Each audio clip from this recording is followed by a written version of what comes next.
looking nice. Room service, if I like, I order twice. Hibachi, got the gravy on the rice. Rolling in Mexico like a paradise. Pittsburgh Steeler fans, welcome to the Steelers Q&A. This is not Jeremy Betz. No, it's not. This is Dave Schofield. I'm filling in for Jeremy. He had some errands he was running, or I don't know, they weren't really errands. He had a tall task having to travel out of town to take care of some things. But don't worry, he'll be back. He should be there for the fix on Tuesday and everything else. But I said, sure, I'll fill in for you, Jeremy. So this is Dave Schofield, Steel Curtain Network editor, coming at you Sunday night, getting ready to field some questions. But you know what? I like to do this Michael Jackson style. I know I'm just as bad as Brian Anthony Davis of just referencing songs where I am not alone. So I got somebody else with me here tonight and bringing him in. I don't know that we've, other than being on for the draft, I don't know that we've officially done a show together. So that's why I wanted to take this opportunity to do this. So I have Corey Eckenroth joining me tonight, the great and glorious Corey, who has been on the Q&A before, but obviously we've never been here together. So this is new. This is fun. How's it going, Corey? No, we're here. We're going to hijack Jeremy's show for the night and, have some fun with it. Yeah, well, I hope we have fun with it. But in order to have the most fun, I got to say it now, I need you all to fire away questions in the live chat. If you're with us here on YouTube, Facebook, X, fire off those questions. So we'll get through as many of them as we can. But honestly, if you want to get your question answered, the best way to do it is actually to get it in early. You get it in early, it's a whole lot more likely. If you're getting it in late, sometimes it takes using the whole super chat feature in order for to do that. If you choose to do that, we will definitely make sure we get to your question. But my thing is, I'm going to ask you the question because of what I titled the show. Are you ready for some preseason football, Corey? I mean, I know I'm ready for some preseason football. I'm actually going to get to go to this game. There was you are. There was a mysterious benefactor that texted me over the Slack channel and asked if I was gracious enough to accept those tickets. The great and wonderful Dave Oz. Yeah, I do like to give away my preseason tickets. I used to try to sell them and everything, but I've had my season tickets long enough now to know that, hey, this is an opportunity. I'm looking for someone who can have an experience that they wouldn't have otherwise. And you're having someone attend their first game, aren't you? That's right. You're going to provide the experience. I wrote an article about a fan article about, how my oldest son, became a Steelers fan. And this is going to be my second oldest son. It's going to be his first game. It's going to be his first experience going to a Steelers game. We're going to make him a lifelong fan. We're going to get to see that new Steelers offense in action too, see how that goes. Well, yeah. And it was on my radar because you were like, do people realize that you could get tickets for a great price to go to that preseason game when you could see those guys in action for the first time? Like, Corey, no, don't buy tickets. If you want to go, I'll hook you up. Unfortunately, it's only two tickets. But yeah, you'll be part of the 122 crew. But I'll be honest with you, for those of you that are out there thinking about it, especially if you have, they don't have to be that young of children, and you want to have them experience their first game, and you understand how expensive it is to go to the regular season. The preseason is really good. To do it. It really is. The biggest downfall is that they are usually evening games, so sometimes it makes for a late night. But the first game I ever took my daughter to, preseason. Don't get me into her first regular season game because that was Arizona this past year, and we had to evacuate the stadium twice, and that was just miserable. But we had great times with the preseason game because honestly, if they're not paying attention, if they're just trying to get on the Jumbotron like my daughter was doing, and she was successful every time, but it also helped that I was wearing my mask to help get her up there. And I had to cover up his face into something that looked better for the Steelers. So that's basically what I was paying attention. I still wanted to know what the fourth and fifth string guys were doing. But for her, she just kind of took it all in and so much so she wanted to go to the preseason game again the next year. And we did. So that's kind of the experiences that she had. So if you go to a lot of regular season games, the preseason might not be all that exciting. That's why I say get somebody that it would be a good experience for them. So absolutely. I'm really because I'm going to tell you, I didn't tell you this before. I'm going to tell you now, live in front of everybody. I have one stipulation whenever people end up with my tickets, whether it's that they buy the regular season ones from me or they end up with preseason. And that is, you have to send me a picture of yourself either in the seats or with the field behind you while you're there. That's my one stipulation. I want to see that you guys are there having a good time, because that's kind of what I do. I kind of live vicariously when I know who's sitting in my seats. So let's dive into these questions. It's been long enough. You said you're ready for some preseason football, but now it's really about, all right, the preseason football. What are we going to see from the Steelers? So let's see. I'm just going to start firing into these questions that others are sending rather than do too much. And that's because John S., he wants to know, would you be more surprised to see Frazier or Fautanu start week 1? Now, this is week 1 of the regular season. So far here, yeah, we got preseason coming up, but anything's on the table with the Steelers. What do you think there, Corey? You can only pick one of them. Which one would it be? That's a tough one because I could see both of them possibly starting. But I'd have to say Frazier at this point. I think that they like where Frazier's heading. I think that he's developing well. I think there was a comment on one of the plays he made earlier today in camp where he was actually pulling from the center position, and I loved hearing that. So I think that he's developing well and developing fast. However, I think Fautanu probably has the fast track just because of his pedigree, his importance to the position that he's playing on the line, and from everything we've been hearing at camp and how physical everything has been. I think that it's going to lend to Fautanu getting the nod sooner than we might see Frazier. Yeah, and I'm going to go ahead and bring up the next one here because I'm going to kind of use this to help answer that John's question. And this comes from Afton Ford. And she says, which tackles are getting first team reps? Really? Cheers, Afton. It's 3 of them. They've really been rotating with Dan Moore Jr., but I've only ever heard of him at left, Broderick Jones doing both, and Fautanu at right. So It kind of depends. Broderick Jones, even at times, has been a little dinged up, an issue with his, I don't know if he hyperextended an elbow or something like that, but he's got a brace on his arm, is the one thing going on there. But that's kind of the reason that I would say going into training camp, I would have said I would be more surprised to see Fautanu start week 1. I assumed Frazier would. But based on how they're playing and who I've seen more with the ones so far, I would say if I could only pick one of them, I'd kind of be a little bit more tempted to go with Fautanu. Okay. Nothing against Frazier. That I want to. Ultimately, I think we would both like to see both of them. Well, I think with the tackle situation, you have Jones being a solid 1, 1A, maybe a 1B. Dan Moore Jr. is more like a 1B. And then Fautanu coming in as a rookie could be considered a 1B. So really, you've got a 1A and 2 1Bs. So they're really all interchangeable in the end. You're going to be able to have rotations with Jones being able to split sides if he needs to, and then you're going to be able to get rest for these guys because they're going to need it, especially if they're going to run the ball as much as it looks like they're about to. Yeah, and how they play it out this week when the preseason isn't really going to dictate what they do the first week. Honestly, I expect this Friday, I know this isn't the question that was asked, but this Friday I would expect to see Jones and Moore as the 2 tackles to start, unless Jones doesn't play at all because of anything going on with him. Then it would be where it even was some today where it's Moore and Fautanu. So I'm not really worried. I think that I'm not worried about it as much at the tackle position because I think they're going to make sure they're getting the best play possible.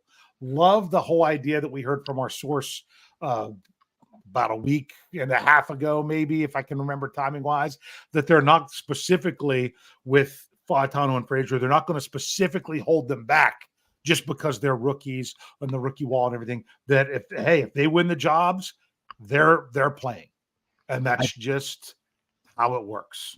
I think the So- line play is going to be so much more cohesive than what we've seen over the last couple of years. We've already heard about Darnell Washington being involved in a lot of the line play, so these tackles are going to get a lot of help, and especially in these run plays, especially early in the season.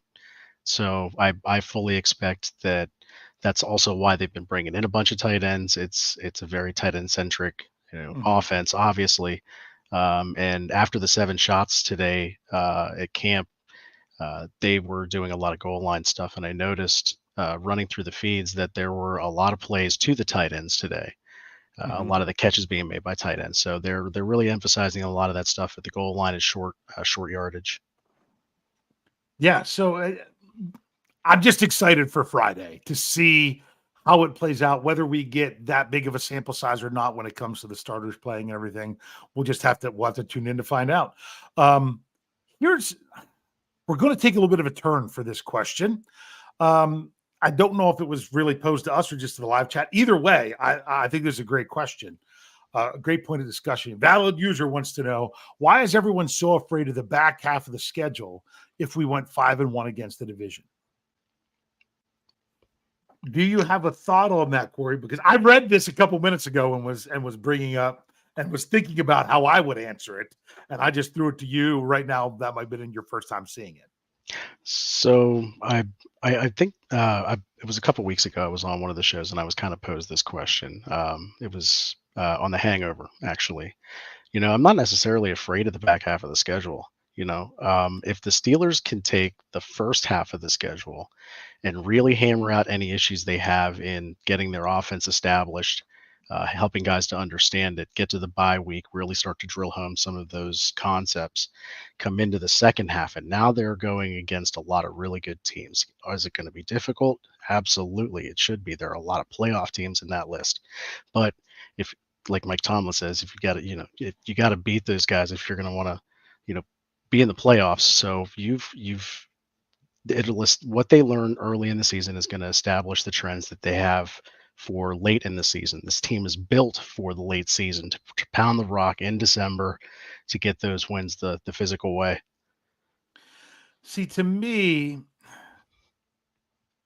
we've seen too many times with the Steelers that they don't take advantage of the first part of their season.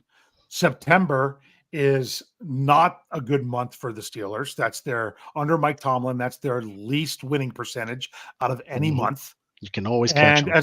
And as I talked about a couple weeks ago on the Pittsburgh Standard Time podcast with myself and Greg Benevent, how the Steelers do in September has been completely lines up with their playoffs. If they're 500 or better in September, they make the playoffs. If they're under 500, they don't. Now, this year could throw it off because they could go 500 in September, go 2-2 those first 2 games. And that could keep them out of the playoffs because of the way their schedule lines out. So the question about, you went 5-1 against the division last year, that's true. But you also have to look at how those games, how they fell during the season, because AFC North football is a whole different monster. Those are very physical, demanding games. Look at last year when the Steelers played the Ravens twice. They played the Ravens and then had a bye. Yep. Then the Steelers played the Ravens the last week of the season. Now, they lost the next game, but that was also the playoffs, and you got to realize that, that just kind of makes a different monster. When the Steelers had to play back-to-back games against the AFC North last season, where they went Cleveland, then Cincinnati, they lost the next 3 games. Now, part of that was, the Mitch Trubisky debacle and things like that. But even if it didn't mean they lost 3 games, but they weren't that same team that next week. I was there. That was Arizona. They were not they seemed like a team that was just kind of banged up and trying to get by. I mean, Landon Roberts went down. That made a huge difference in that game. So now you move it to this year, and you're like, well, though it's a tough schedule, but they went 5-1 against them. I did this for the Stat Geek podcast before that went away, and before the schedule was released. And what are the worst games for the Steelers? Well, week 4, they're not very good. But out of all the stuff that I figured out, their worst games, their worst winning percentage, is when they play a team on a short week after playing the Ravens. I remember reading that. And they do it twice this year. Yeah. Twice. Both times they play the Ravens, they turn around and play on a short week. One is another AFC North game, which is the Browns. And then they got to play the Chiefs on Christmas Day. It's yes, they went 5-1 against these teams, but will they go 5-1 again this year? And look how it all plays out in a row. I'm just sitting here thinking to myself, in my head, and sitting there, the video of Mike Tomlin. He's like, "We do not care." Yeah, yeah, and you can't control it. No, but no, also, how many times have the Steelers gotten to be late in the season, and where when they get to where there's no more margin for error to finish things out? They did it last year. They've done it a number of times where you have to do it. Now, sometimes it's really paid off for them when they get to the postseason after that happens. Not so much recently, but if you have no margin for error and you have to play these AFC North matchups that could go either way a lot of times, it can be scary. You've got to take advantage of the first part of your schedule. You have to this year. It can be tough though. Tough watching it because last year those 3 games, for an example, that they shouldn't really have lost towards the end of the year. Yeah, the team tends to play down to its competition, and then when its back's against the wall, it plays its best football. Yeah. So, like you were saying earlier in the year, we've got to capitalize. We've got to stack wins. Get them together. That way, when the schedule does get tough and they do play their best because their backs are against the wall, they're playing better competition, then they'll actually win games. They'll have all of those stacked victories. It'll be a better resume at the end of the year, better seeding. Maybe we don't have to play the Bills or the Chiefs in the first round. I don't know. We'll see how the Bills are this year. I still haven't figured out who they're throwing the ball to. Sure. I'm not, honestly, I'm not technically necessarily scared of the Chiefs this year. Well, honestly, here's why. I've been saying it for people too long. The Chiefs won last year more on their defense than their offense. Yes, they did. For some reason, people weren't scared of defenses. They think of the high-powered offense, and the Chiefs didn't have it last year. They didn't have a one-man show on offense. So maybe, and that's probably why the Steelers are a team that other teams might not be afraid of. But guess what? Don't be afraid of them like teams were with the Chiefs last year. I mean, my goodness, I remember going into the postseason last year. I know we're kind of getting off on a tangent here. I would have preferred to go to Arrowhead to play the Chiefs than to have to go to Buffalo. Because remember the Steelers won on Saturday, and you're just kind of waiting to see how it all played out. Right. And I would have preferred to have gone to I guess it's Arrowhead, or what's it, G something stadium? I don't know. It'll always be Arrowhead. Yeah, it's like Arrowhead Stadium. It's something like GEHA Field or something like that. Just like it'll always be Heinz Field to me. No, it won't. Like I said, I'm still mad at Heinz. Heinz tried to go cheap on the Steelers, and it didn't pay off for him. So they could have every chance to keep that name, and they chose not to do it. They could have done something such as Acrisure Stadium at Heinz Field. Yeah, but why would Acrisure pay all that money when people would just keep calling it Heinz Field if we're going to keep the name around that much? So, yeah. We can agree to disagree on that. Like I said, I'm still a little hurt by Heinz that they because honestly, Acrisure did not pay that much money for the naming rights. I mean, I'm okay with Acrisure. Yeah. I mean, there's plenty of names out there that could have been a lot worse. Yeah, but it's like, really, Heinz, you're going to go that cheap and say no, we won't do it. It won't be this. Like that's they thought they were too good in the city. That's yeah. Well, yep. It is what it is. It is what it is. Hey, let's bring it back in. Here we go. John S. has another one. How much playing time does Fields get this Friday? Well, I mean, he sure has been taking a lot of reps at camp lately, hasn't he? Yeah. I'm gonna punt this one to you. Actually, I'm gonna let you start this one off. For me, well, honestly, I think it does depend on if Russ plays at all. Okay. And if Russ plays he at all, take some snaps today. If he plays at all, I think he starts. To me, I think you don't play Russ this week. Because if you're thinking, hey, we'd like to get Fields a start in there, this is just as good a time as it would be the third week. Plus, you're going up against a team that it's their second game. Right. This being the compressed 3-game schedule now for most teams. Yeah. So, next week's going to be the quote unquote dress rehearsal for most teams. So it would make sense that if Fields is going to get a start, this would be the game to do it. Especially if you want him to get some starts with the ones. Yeah. Yeah, you know, definitely. but I don't want Russ out there without the ones. You know, feels good. If Russ does not play, I look for Fields to play at least halfway through the second quarter, if not the Okay. entire first half, if there's no Russ. But we'll see. So I would say first on average about halfway through the second quarter is probably where I would put it, assuming that there's no Russ. If there is Russ, I wouldn't be shocked if they just did it almost quarter by quarter. I think that they're going to keep the offense really vanilla for Mhm. Justin Fields, just to see what the team has Mhm. on the field to begin with. They want to make sure that they can execute the A, B's, and C's before they get to the X, Y's, and Z's. So, the less that Fields has to do, the better I think they're going to be. They've been installing a lot of option read stuff for him at camp too.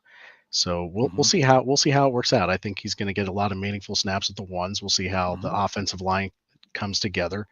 I think that's the biggest question mark in all of this. I mean, if the offensive line, uh, can take that leap that we're all expecting, then this team is all the quarterbacks are going to have to do is turn around and hand the ball off most of the time. Yeah. Well, I mean, and I still see people talking about how the line was so terrible last year. it, It it really really wasn't. wasn't They're like, "Oh, it was a terrible. It bottom really 5 wasn't terrible. offensive line last year." No, it No, wasn't. no, No, it wasn't. no. It was a middle of the road offensive It line was a is middle what of it the was. road offensive line with an inconsistent quarterback who was Yeah. struggling to put it all together. And it was just a recipe for no success Right. based on the offensive coordinator The ceiling was for the first half of extremely the season. low. Yeah, when the ceiling Yeah. is extremely low to start with, how far and how high can you really go? Yeah, exactly. So, Yeah. but yeah, I would say Fields is he'll get a good bit of the time, especially Yeah. if there's no Russ. If not, he's still going to get a decent chunk. First half definitely. Yeah. And then I think Kyle Allen's going to come in probably third quarter. Plumlee, anybody else will probably play the fourth. Yeah, that'll probably be rinse and repeat for the first, for the next 2 weeks. Except I'd fully expect Russ to take snaps first team next week. But he's probably not going to play that much next week. No. Maybe two, three series, make sure everything's fresh, make sure the arm's good, make sure has control of the offense. He'll hand it over to Fields, do the same, and then rinse, repeat down through all the second, third, fourth, and fifth stringers. So Yeah. So that kind of leads us into this question of would you be surprised if Russ gets cut if he loses the job? um, I would be surprised if Russ got cut. Period. Because I don't think that. I just don't see him losing the job unless something catastrophic happens and he's throwing interceptions all over the place. Tomlin gave him the bow to give him first nods on the job. So like I said, unless something absolutely atrocious happened, but I think all of this camp stuff, all of the snaps that camp Fields is getting in camp, is just solidifying his grasp on being able to operate the offense as a number two. I don't think that has a lot to do with him trying to take the starting job.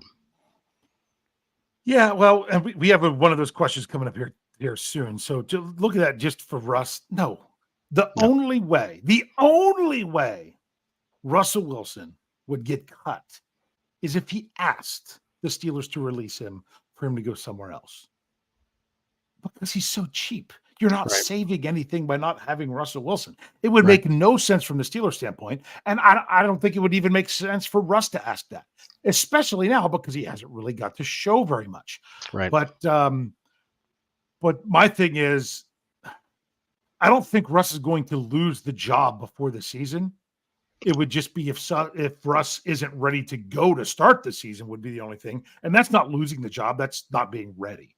Right. So, but hey, we're going to go ahead. We're going to take a break here because we come back. We got a super chat we got to get to, plenty more questions. So if you're with us here on YouTube, Facebook, X, we're not going anywhere. If you're with us on the audio side, stick around. We'll be right back after these messages.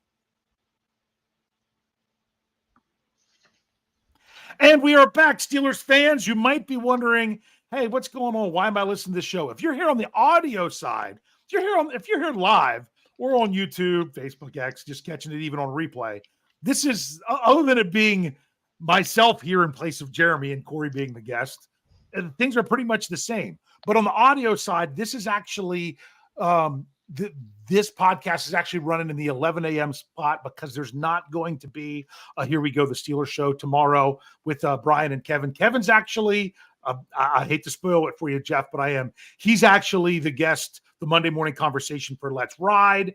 Brian is out of town on vacation, and it just kind of seemed redundant for Jeff and Kevin to do 2 shows, or for me to do another show with Kevin and ask him all the same stuff Jeff did. So we thought we would just let that sit there, and your Q&A is running in that spot if you're listening to this right now on the audio. So for those of you that are ahead of the game, now you know what the schedule is going to be. All right, we're going to bring up this Super Chat question. I think it's a good question.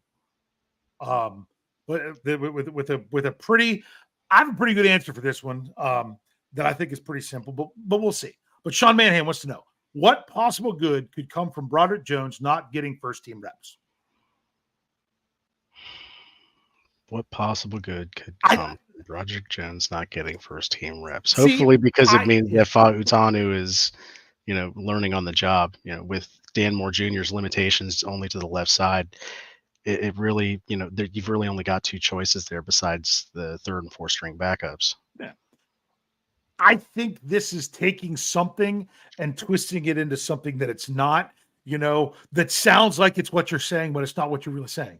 I don't think at all Broderick Jones is taking non-first team reps, meaning Broderick Jones isn't working with the 2s. He's not. That's not going on. So it's not like Broderick Jones is getting reps that aren't first team. And I don't think that's what Sean's saying here. But what he's saying is, why wouldn't you be giving Broderick Jones the first team reps? Right now, it's because he's dealing with a slight injury, enough to be wearing a brace.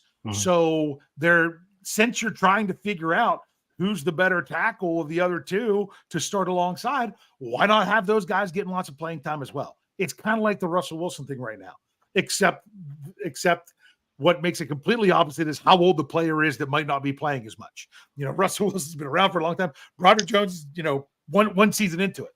But that's probably the only reason Broderick Jones is still practicing and not getting the Russell Wilson treatment. If this was someone who was more like a Marquise Pouncey or David DeCastro in the last couple of years of their career, they wouldn't even be practicing if they were dealing with stuff like Broderick Jones. Right. So to me, it's not keeping Broderick Jones out, but if he's dealing with injury, and therefore they're saying, hey, we're just not going to play him live against another team because we don't want that to get any worse. Hey, we could see both of these other guys. I could see them doing that Friday. I'm not saying they will, but that would be the reason behind it. That I think I can see what you're saying there.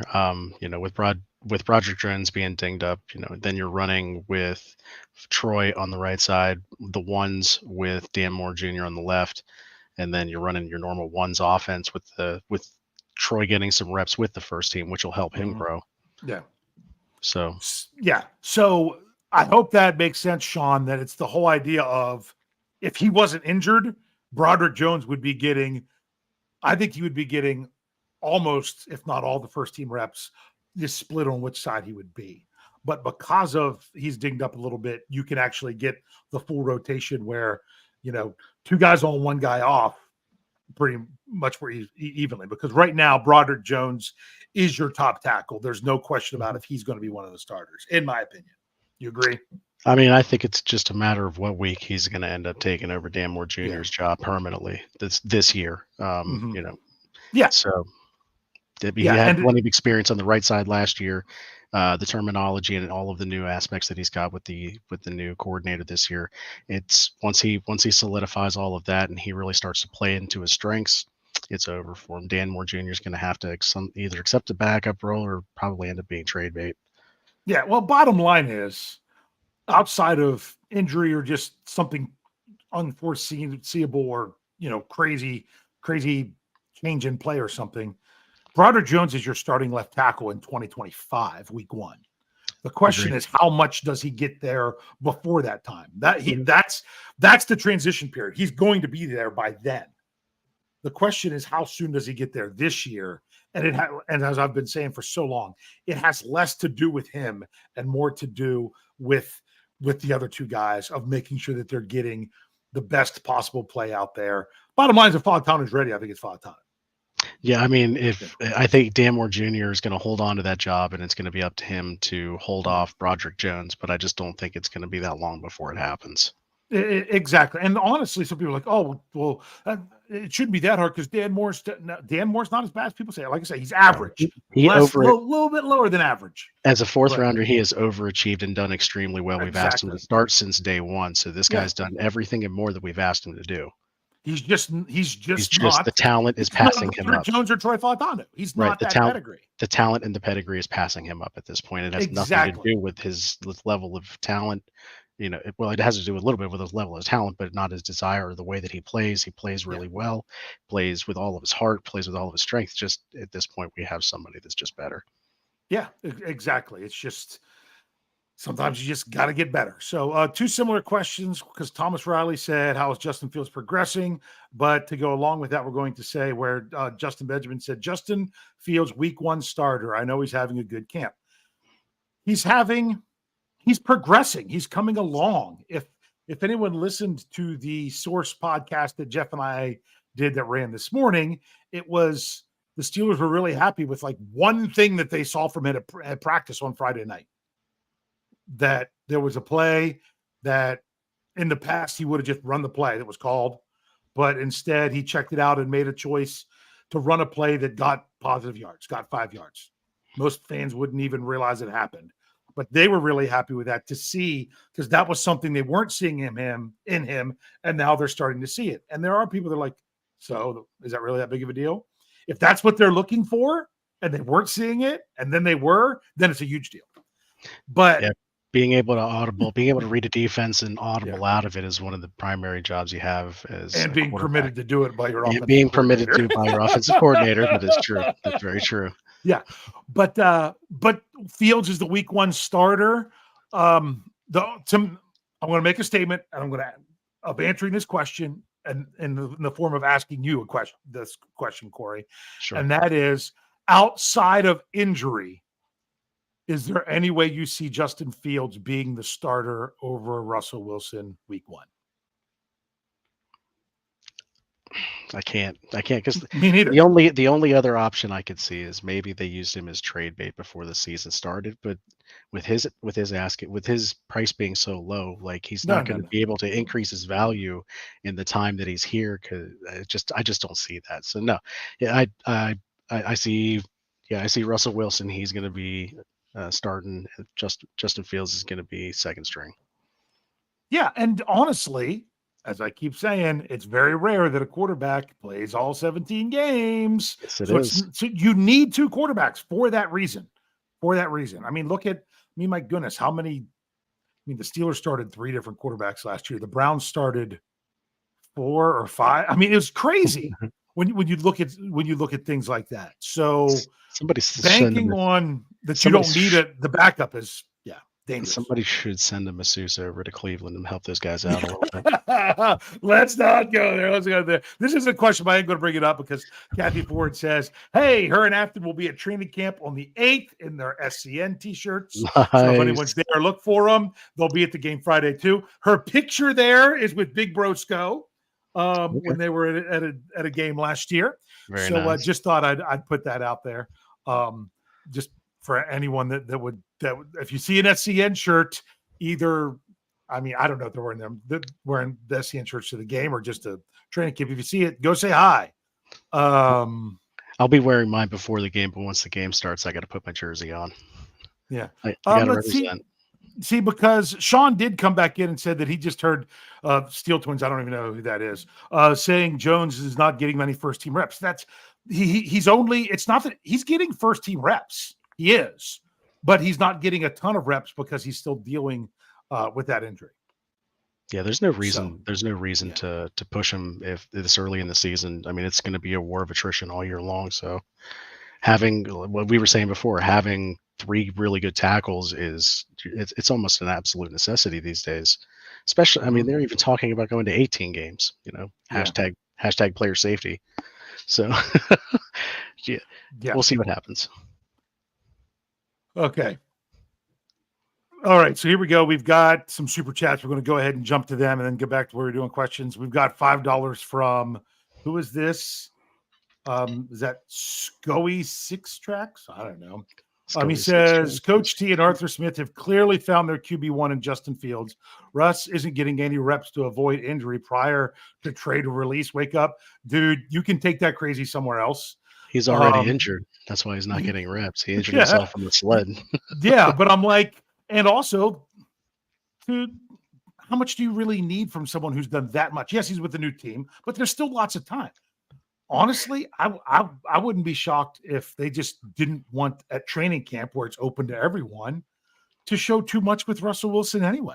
Here's what I think. That's more likely than this crazy crap that's on the screen right now.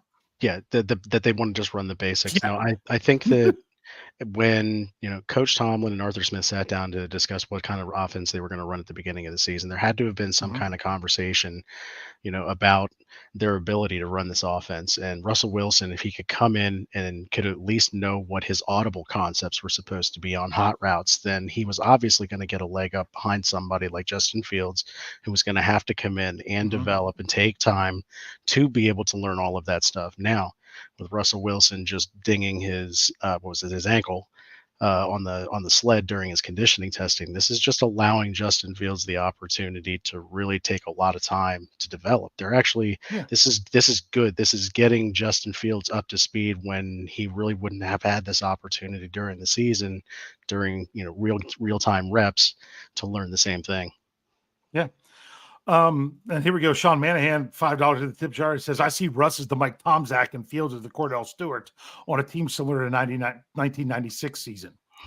I want to see the Steelers run a wing tee where Russ runs the option and then pitches it to Justin Fields. And then Justin the scenario Fields of the quarterbacks that that you have this other guy that shows all this brimming potential that you think you're going to get to eventually. I mean, my goodness, that was the 96 season. That was my first year at college. So I'm trying to, it's a little bit hazy on exactly how everything was going down then. But yeah, that it's, to me, Justin Fields is the player that the Steelers are trying to get ready to be long-term. Doesn't have to be the guy that they need right now. Honestly, the worst thing for Justin Fields was having to play too early in Chicago. It really was. He has serious things that needs fixed, doesn't he? Yeah. He does have mechanics issues that they'll continue to need fixed. And, being able to keep his eyes downfield is something that he's always struggled with. And I think that he can learn how to be better at it. Can he ever be taught out of it? I don't know. But he has a skill set, and his physical tools are so immense and so impressive that you have to find ways to get him on the field, even if he's not the quarterback. So, when they were talking about it earlier in the offseason about him having a specific package to run plays, I'm sure that Arthur Smith's already been, up till 3-4 in the morning trying to come up with some gadget plays for him. So I wouldn't be surprised to see Justin Fields get a lot of snaps, even if it's not at quarterback. So yeah, could we call him Flash 2.0 by the end of the season? We might. Well, I just think it's the whole idea of you have someone who's the right guy for right now, and you have another guy who's going to be the right guy going forward. Yeah. I could completely see that. But here we go. We got more from $5 more. Hey, you want to keep throwing the money at us? That's all right. I appreciate you guys. Chloe's 6 tray. He says today, right now, at this very minute, Russell Wilson isn't injured. All right. Do we know that's for a fact, Corey? That Russell Wilson isn't injured right now? I'm going to be honest with you. I'd have to look up the Steelers website to find if there's anything. We don't know. I mean, let's just say this. Mike Tomlin's not exactly. I wouldn't say he's not injured, but I'll be honest with you. If it was a regular season game a week from today, Russell Wilson would be practicing fully. Oh, absolutely. Absolutely. But you wouldn't know why. This type of injury would not keep him out of the regular season. Exactly. Yeah. So yet Justin Fields is getting the reps. What is there to wake up for? I mean, my goodness, when Ben Roethlisberger was here, yes, he was with the Steelers all that time, so they were much more familiar with each other. He would practice, one practice, a half a practice, no practice. And a lot of times his one practice would be a non-padded practice. Right. So to say that it's all about you're really wanting the other guy, there are still things that they love how Justin Fields coming along.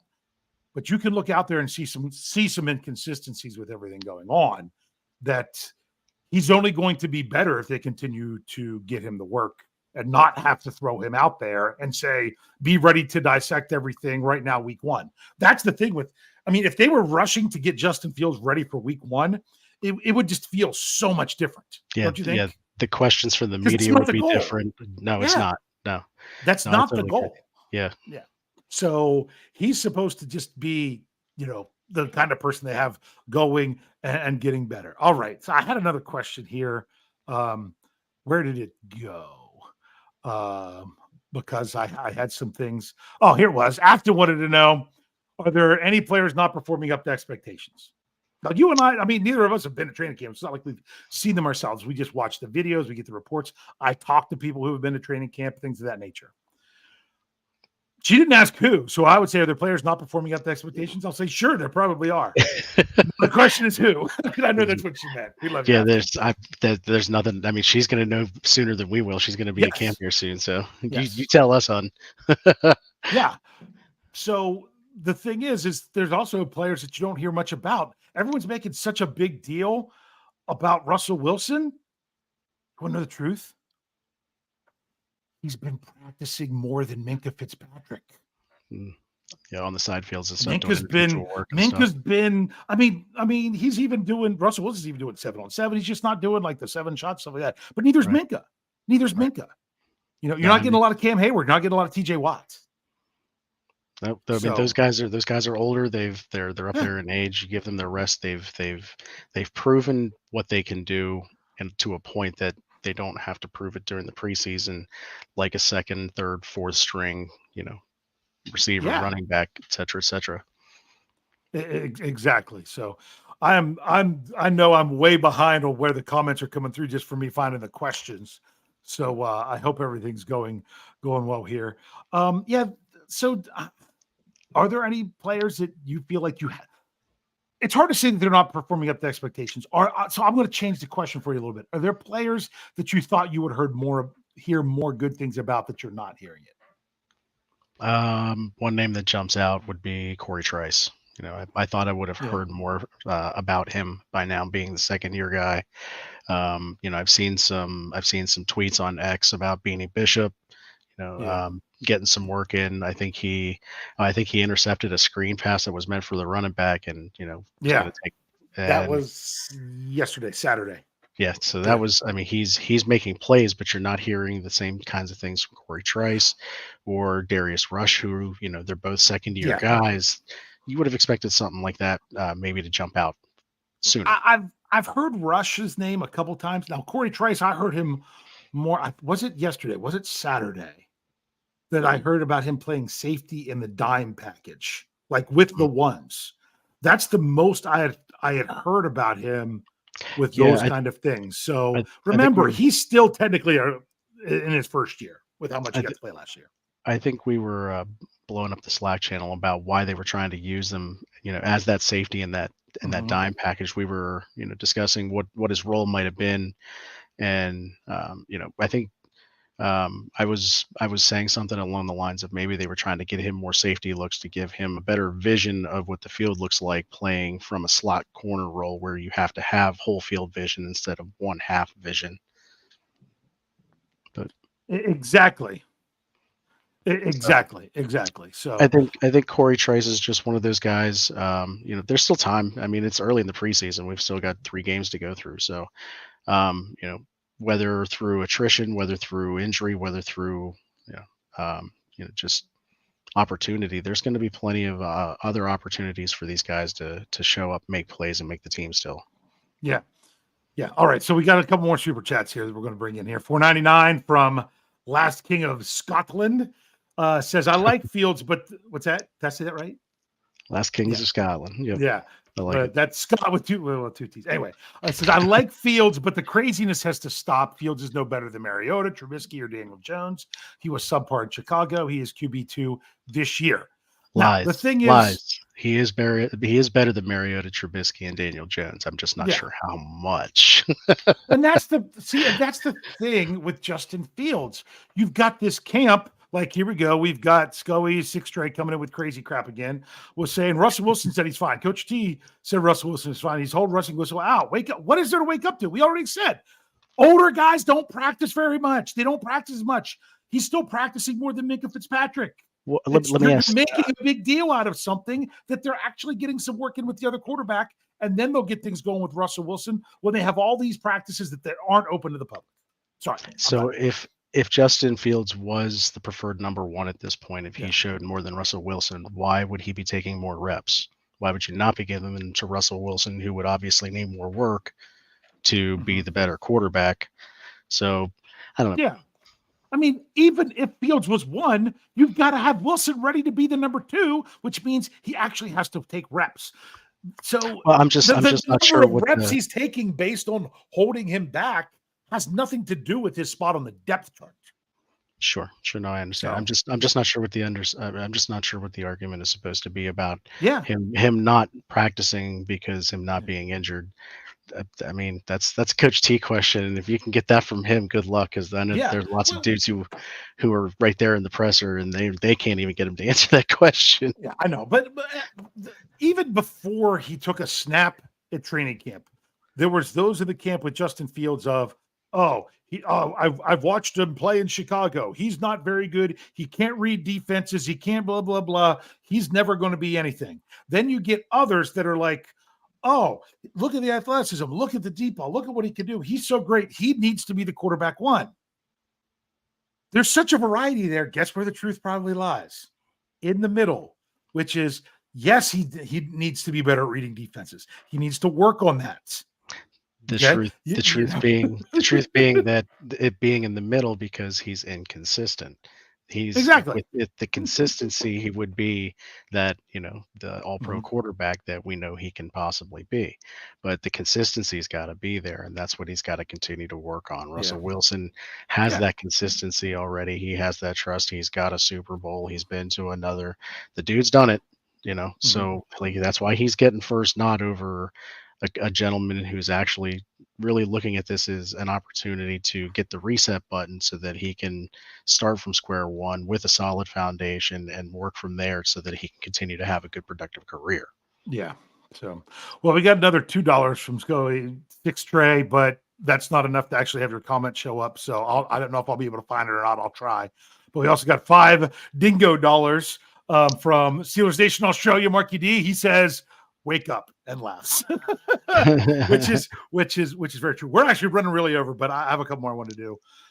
Sorry, people, I know I'm going to skip over a couple. What's that? I'm having a lot of fun. Okay.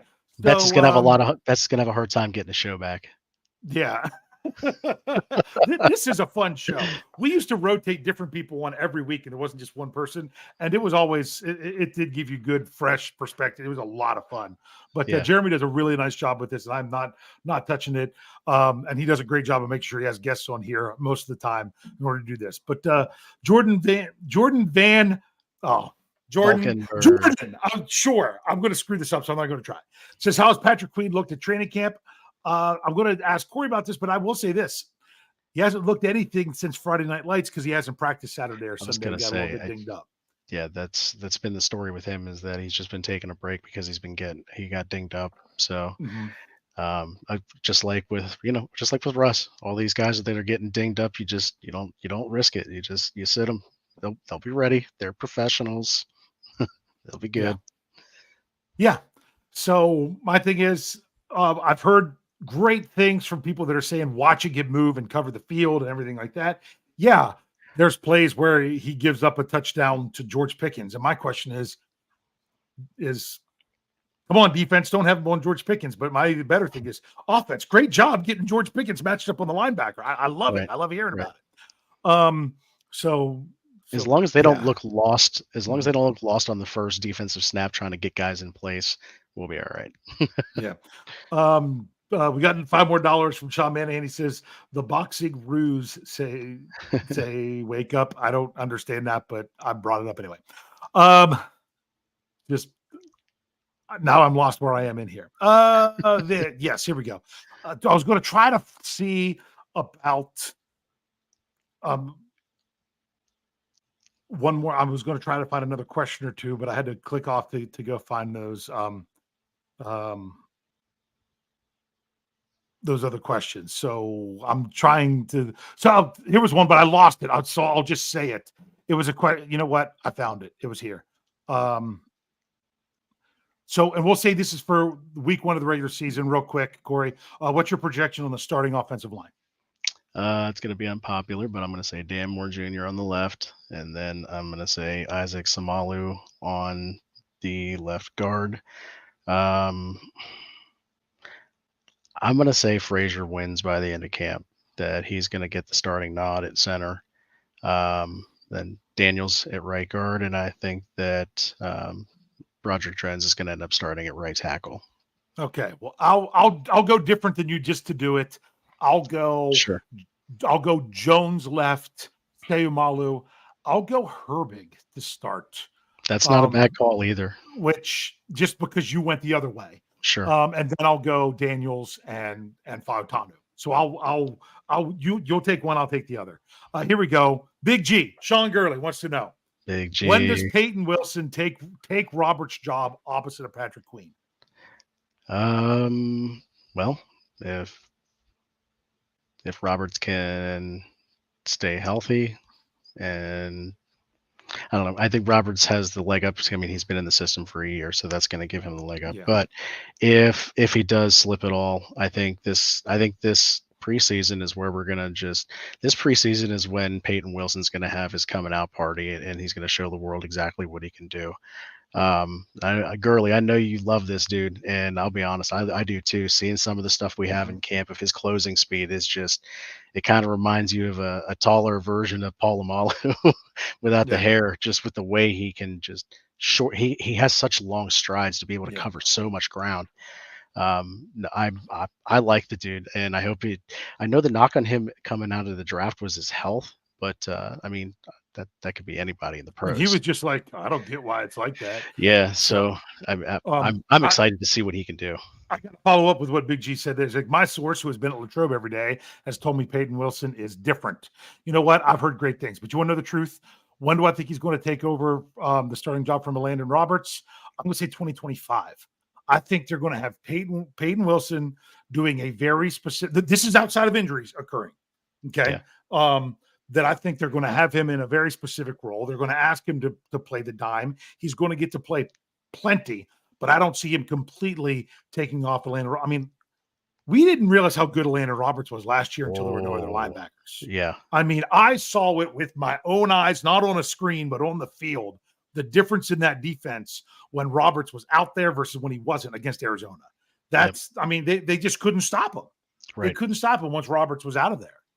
So, and I don't know. I think Peyton Wilson's going to get his opportunities, like you said. I think they're going to put him in the dime package, and with that kind of speed that he has, they're going to give him opportunities to blitz too. So it's not just going to be the nickel cornerback role coming in for a corner blitz. It's going to be, Peyton Wilson, faking from the back end, almost Polamalu like to come towards the line and shoot in at the last minute.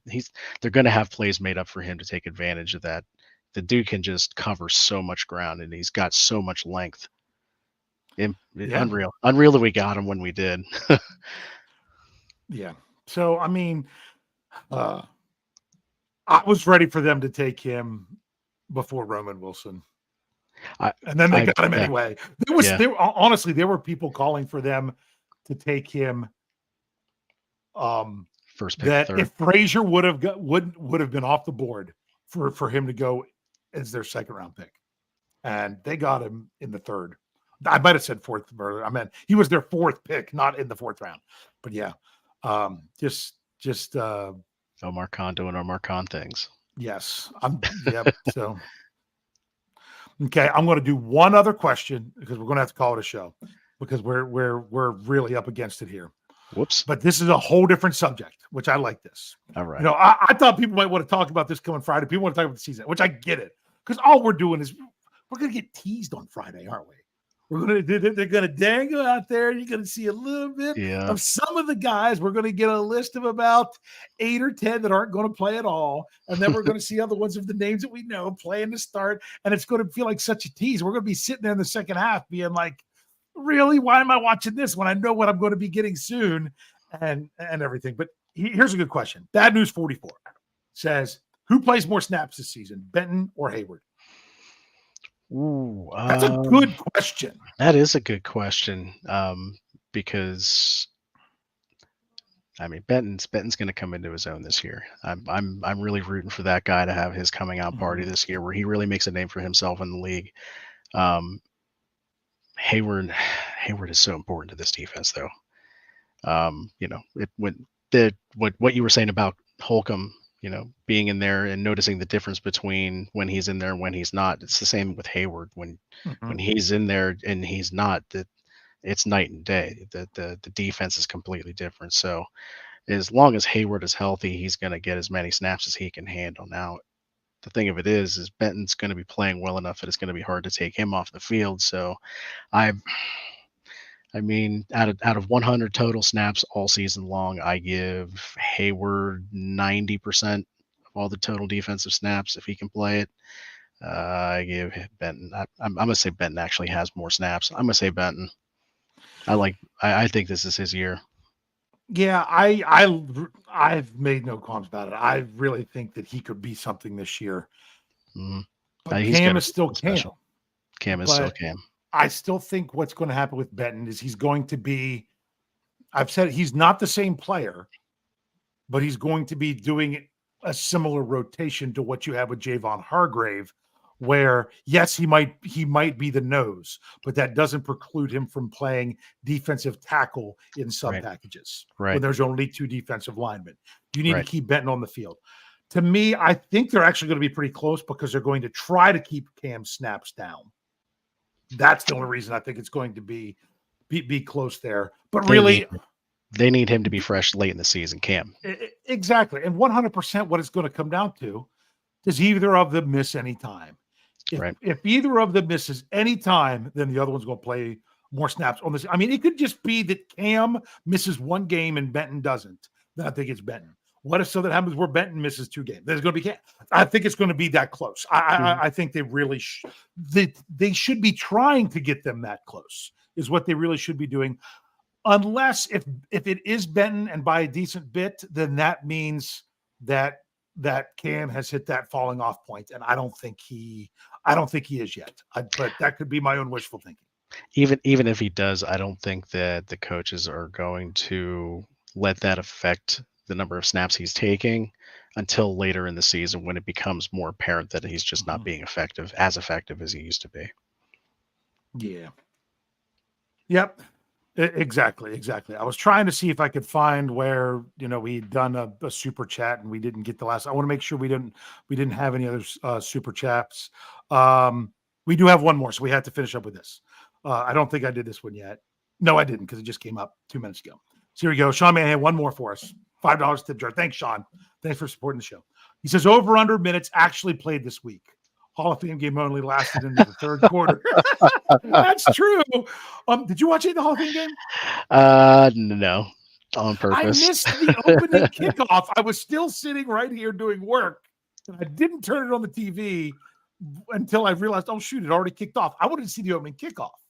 There was enough people on X and YouTube that were, dissecting it, so I knew I was going to see it eventually. Yeah, so I waited until the Texans. They looked like they were moving. I'm like, oh, they're going to kick a field goal. Then there was a pass interference penalty called, and then they scored not long after that. I'm like, good. I want to see a kickoff. I saw the next kickoff, honestly, and I didn't really get to see it because the guy slipped. But then I thought to myself, that's this. I mean, I think they fixed the turf, but maybe they didn't remember. Then I started thinking about Hall of Fame game, bad turf, cost Sean Sweezum his career, even though it's not even the same thing at all right now. I don't even know that's the same field. But too many bad things I've heard happening there. I said, I don't think I'm going to get anything on this kickoff anyway, and I turned it off. That might be the one field in all of the NFL that has worse sod than Acrisure does. So. Oh no. The worst stadium for injuries is in Washington, New Jersey. isn't it? Yeah. Oh no, it's New Jersey. Is it MetLife now or whatever? Or I don't know what it's called still. But where the Giants and Jets play, that one's notorious for things, so it's pretty bad. So luckily, the Steelers play both the Jets and the Giants this year in Pittsburgh. So all right, so we're going over the hour, but we don't get to do this show very often, so that's why we were going to be able to do it. So for those of you that were asking, Corey does not have a regular podcast here on Steel Curtain Network. Yet. Although Corey okay, but Corey also, you are part of another podcast network, aren't you? That's right. Brian Anthony Davis, one of the guys from Steel Curtain Network, you all know him. He invited me over to Talk the Plank 3K. So we're actually doing a lot of Pirates coverage because if you haven't noticed, the Pirates are actually doing pretty good. So if y'all want to join us over there, FFSN and Talk the Plank 3K and Steel Curtain Network, we got a lot of the same people there. We got content that we're bringing out on the audio side every day. We're trying to do a live cast every Sunday night. We're going to start doing that here pretty shortly as well. Yeah, so the Corey can be heard there. We're still figuring out stuff with our lineups and everything, but it's just good. Corey has great opinion. You can see his written word at steelcurtainnetwork.com, as well as my stuff. But right now, pretty much what I've been doing now is Tracker and then doing my players mentioned article on Coach Tomlin's press conferences. But make sure you're checking that out. We'll have other than I already just explained about how this show is actually on the podcast side is airing in place of the Here We Go, the Steelers show. That's why. But you can still hear KT Smith. Make sure you're listening to Let's Ride on Monday morning. If you're listening to the audio side and you missed it, go back, listen to that. I can tell you it's going to be great stuff. And of course, our YouTube shows will be rolling this week. I'm trying to let people know. I don't know when Jeff is going to officially announce it, but our Steelers preview show, we are going to be going not really, really early like sometimes, but we will be during the season, potentially starting the show early enough that it will be done before Thursday Night Football for those people that do like to watch that. But we're still trying to get all those things ironed out. Corey, you have anything in the works at SteelCurtainNetwork.com? Any articles coming up yet? Well, one of the things I was going to bring up is that we definitely need to keep making sure that we keep an eye on all the things happening with our camp coverage here at Steel Curtain Network. We do have the Brett Kiesel Award coming up that y'all are going to have to vote for. Everybody that's part of the I'm sorry, that's kind of a runaway this year, in my opinion. But I'm not going to say anything more than that. Well, I mean, it's looking that way so far, you know. Yes. So we'll see if it continues that way. If maybe there's somebody that comes up and surprises at the end, but no, I'm pretty sure. I think I know where everybody's going to be voting so far, but that is going to be coming up at the end of camp, right as they announce right as they announce the 53-man roster. And I know you and Jeff are going to be bringing up updates on those 53-man rosters as they get whittled down, right? Yeah, I mean, it's still really only one cut down day, but yeah, we'll get all that going. So. But in the meantime, between now and then, I got a couple of other articles I'm brewing up as well. So I'm going to have some other coverage between that and the Talk the Plank coverage. I'm going to be busy. So look for me in both places. Yes. And next week, it should be Jeremy back here. And it should be once again on Sunday evening because the Steelers play on Friday. That's right. I just said that, Corey. The Steelers play on Friday. Hey, thanks to you, I'm going. And you're going to be there. I'm excited that you're going to be there. I'm excited to watch whatever we can to take it in. And like I said, Jeremy should be back next week. So thanks for joining us for another Steelers Q&A.